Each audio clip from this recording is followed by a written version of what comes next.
Great. Okay. Do you want to say some more as an intro? Yeah, Justin? I'll just say, just before the reading comes up, just to sort of introduce the reading. And I think what I'll just say is, within John's Gospel, there's, as I said, it was written in that particular context and a particular time. And although we don't quite know exactly who wrote it, there's certainly the stories and how it's captured is reflecting of somebody who had a really good eyewitness to the life and the story of Jesus. And also, what we can see is the person referred to themselves as the beloved, the one who Jesus loved. Now, we don't quite know exactly who that is. Traditionally, it's been thought of as being the Apostle John, son of Zebedee. Other people have thought maybe it's Lazarus. But for me, it doesn't really matter exactly who it was. But what's clear is that they had a really close eyewitness account of who Jesus was.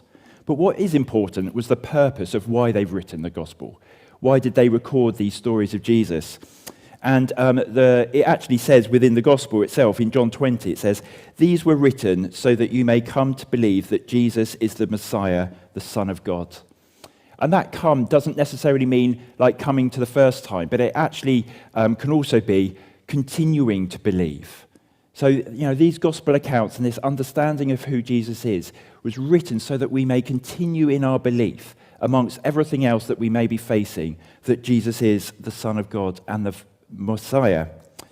And so that's what we're exploring. I've said, let's go back there.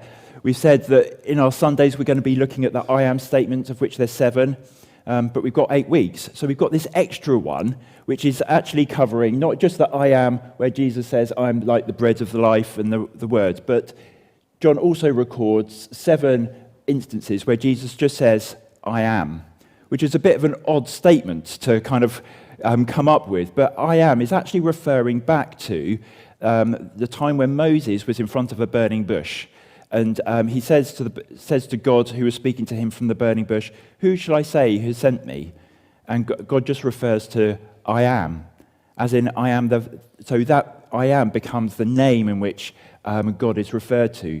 So that's mentioned 7 times in John's Gospel, and so we just picked one of these to be able to look at today as we explore the question and the context of, did Jesus really claim to be God?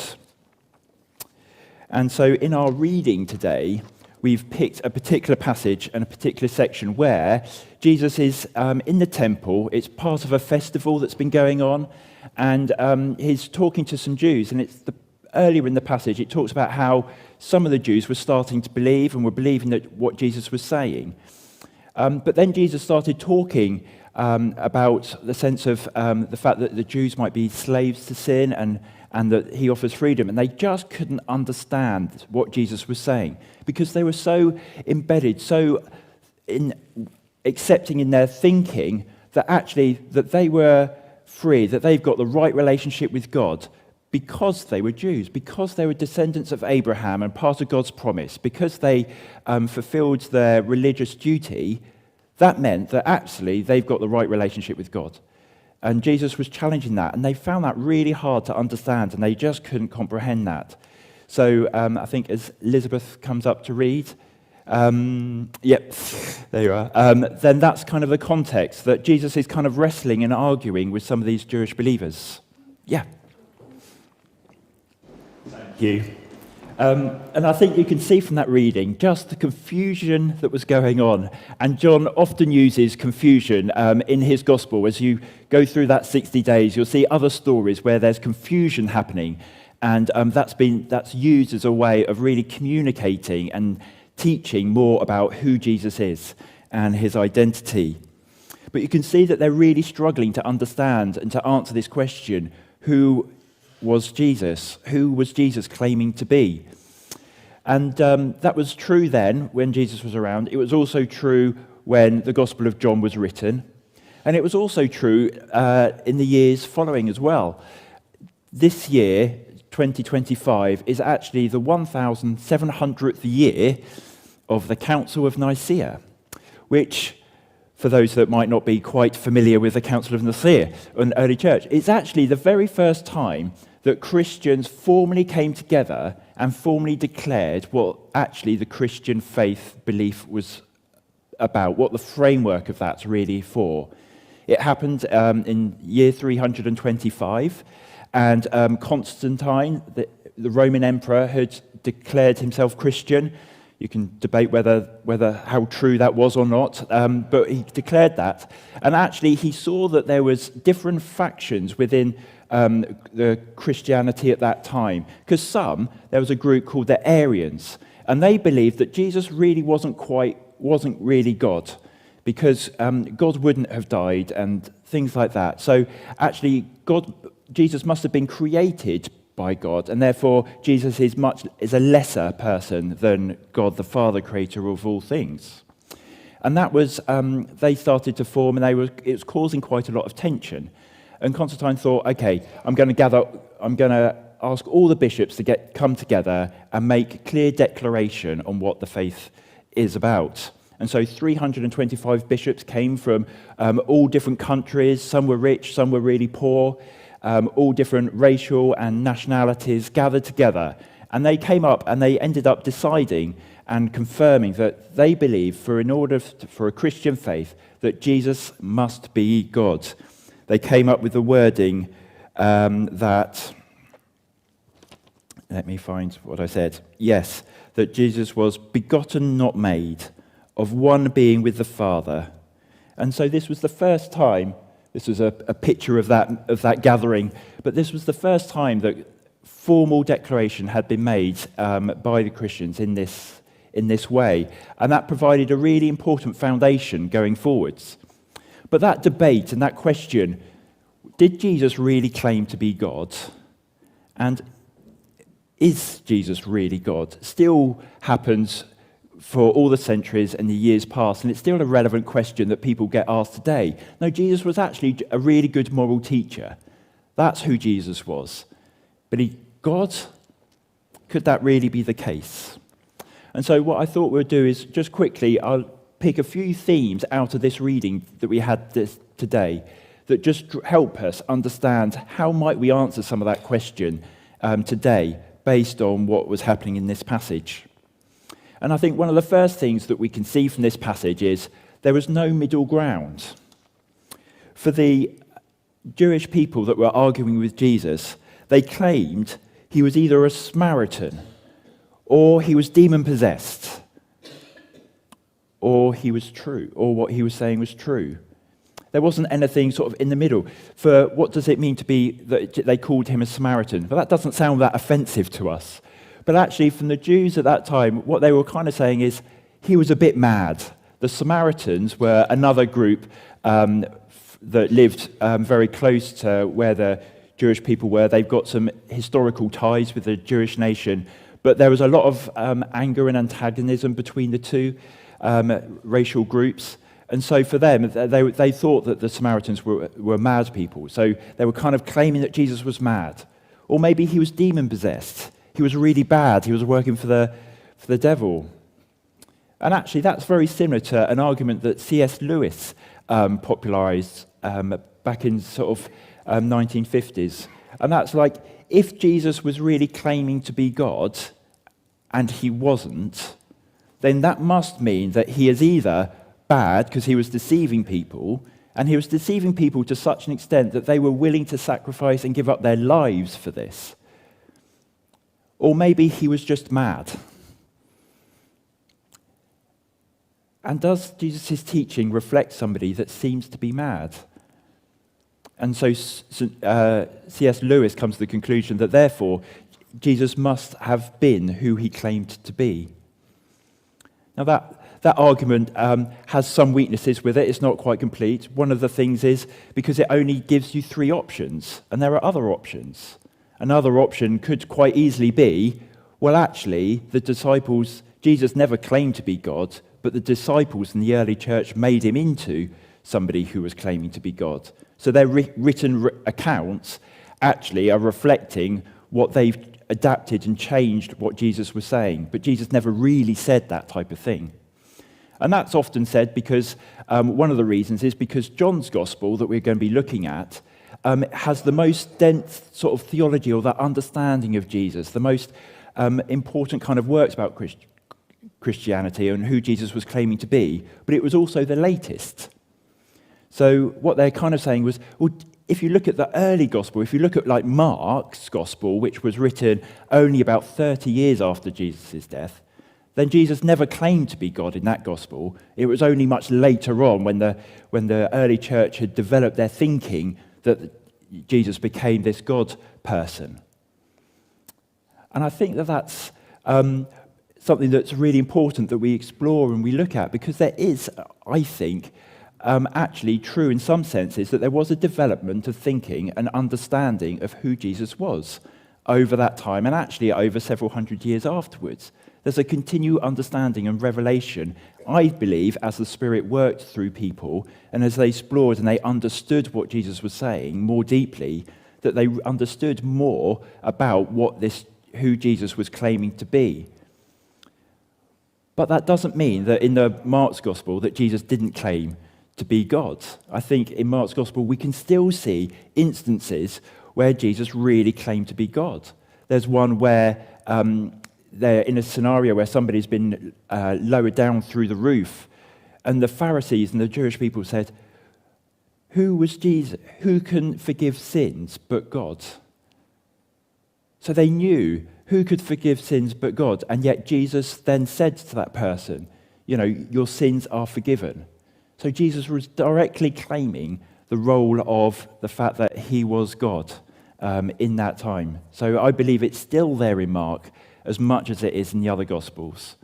But that's a particular view that people have. So for me, I don't think that there's a middle ground. I don't think we can claim that Jesus was just a good moral teacher, because if what he was saying was true, or what he said was being recorded as true, then that's not, for me, a good moral teacher who is kind of leading people in that sort of level of deception. But then there's another thing that we can pick up, which is around the fact that there's no confusion or uncertainty in what Jesus was saying. Sometimes there was, like the Jews weren't understanding what Jesus was saying through this reading that we've had. But when it got to the end, when it got to the part where Jesus said that he is I am, right at the end in verse 58, we then see in 59 that they were picking up stones to try and stone him. They understood very clearly the claim that Jesus was making, that he was God. And that's why they were picking up stones, because the punishment for blasphemy, for claiming to be God, was to be stoned. So they were picking up stones, ready to implement the justice according to earlier law, because they recognized that what Jesus was claiming and who Jesus was claiming to be. I think another part of this passage that I think is actually really, really important that Jesus draws out is that the belief isn't a one-off event. For the Jewish people at the time, actually, they were really strongly held that they were right with God because of something that had been a one-off event that had happened in the past, which meant that they were saved, they were right with God. And sometimes that can also be true, we can think a bit for a Christian, because I've said something once in the past, then that means everything's kind of okay. And Jesus sort of challenges that, I think, a bit here. And actually, our belief needs to be a continuous thing. It's not just a one-off event, but it's a daily thing that we need to do. Slightly earlier in the passage, it says, "Then Jesus said to the Jews who had believed in him, 'If you continue in my word, you are truly my disciples. You will know the truth, and the truth will make you free.' Or in the bit that we read, the reading that we read today, 'Very truly I tell you, whoever keeps my word will never see death.'" So there's a sense here, there is a one-off commitment or a one-off relationship and commitment to follow God, but there's also this sense of continuing, that belief is a continuing act. It wasn't just something that was done once in the past. So it takes us each daily. And in our prayers this morning, just before the service, it was reminding me of the song, the old hymn, "Morning by morning, new mercies I see." And that's just that sense of actually that belief in Jesus that we need to hold daily as we walk through also comes with new mercy every day. So we might not get it right all the time. Stuff happens in our lives that causes us to question and doubt our belief. And that's okay. God can still hold us through those times. And there's new mercy every morning, no matter what might have happened the day before or what might even happen later on in your day. There is new mercy as we hold on to those things. But what does this kind of mean for us today? What does it mean that Jesus was God? If we accept that, and if we now sort of feel that we've got a bit of evidence around that, what does that actually mean? Well, for one point, it is that salvation is possible. I really believe, and I haven't got time to explore this more fully, but do speak to me afterwards or have a conversation with the people around you. But actually, I think it's vital and it's really key that Jesus was both human and God in order for Jesus to actually bring about the reality of what he was saying. He was saying he would set people free from a life of sin, that he would be able to bring salvation so that they would be able to be in relationship with God, that he would be able to give God's Spirit, the very nature of God, into people's hearts and lives and bring about change that's never been possible before. These sorts of things were only possible through the salvation, and that's only possible through the fact that Jesus was both God and human being, brought together and unified. But there's also something else here, and that's around the dignity of humanity. At the time of the Council of Nicaea that I mentioned earlier, we talked about a group of people, Arianism, who didn't think that Jesus was really God. But there was another theme of belief that was around at that time that became much more important later on, and that was Gnosticism. And that was all about the fact that Jesus was definitely God, but he couldn't have been human. Because he was God, because he was special, he must only have appeared to be like human. Because God, somebody like God, could never take on the lowly nature of this broken, sort of fleshy humanity person with all of its weakness. But actually that's part of the challenge, that God's the divine, the creator of all things. When in this passage we heard that Jesus was there before Abraham, actually became a human being. And that raises up humanity into an understanding of how God viewed humanity with all of its dignity. There's an amazing psalm, Psalm 8, that really explores this, talks about that how great God is, and yet God created humanity to be an amazing people and have an amazing role, made just lower than God himself. This is the greatness of humanity that we've been called to be, that God created us to be, even though it has been marred and broken. But this is what God restores. But this is the importance of understanding why Jesus was also God. But there's also this other aspect. I meant to bring a Bible up, but I haven't. But also there's this thing around that actually because God was divine and really who God was, but God was able to set that aside and to lower himself in humility to become a person. So we've got the greatness, the importance and the value that humanity has, each and every other person of humanity. Thank you, Katie, that's really helpful. But also there's a sense in which Jesus put those things aside in order to take on the state of human flesh.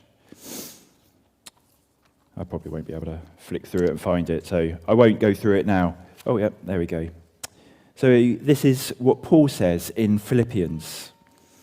He says about Jesus, who being the very nature God, did not consider equality with God something to be used for his own advantage.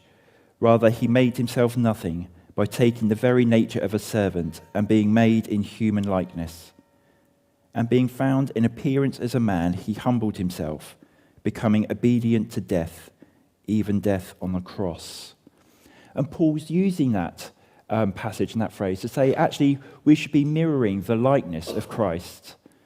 So yes, that we've got the dignity of humanity, but actually, if we imitate Christ, we've got the divine who's been willing to set aside those things in order to take on human flesh, in order to reach out to the weak and the poor and those on the edge.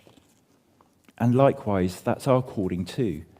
If Jesus was God and was willing to do that thing, how much more so should we, in our lives, be able to reach out and to set aside any sense of hierarchy or priority or righteousness that we might feel that we are entitled to or hold, and reach out to those that don't have that.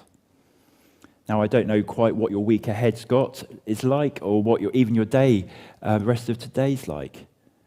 But maybe we need to hold on to both the dignity of people and humanity, and also being willing to surrender our own dignity as we reach out and hold. I don't know whether you're a teacher going into a school, and actually you really need to hold on to the really difficult child that's really struggling and actually using really foul language at you, but their dignity, and being able to still remind yourself of that, but also be able to hold on to, in a different situation, where actually, whether you're in charge of things or not, but actually you kind of think, no, I really need to get this happen because I'm in charge of this area and you need to do what I say, but actually to be able to hold that lightly and to come humbly.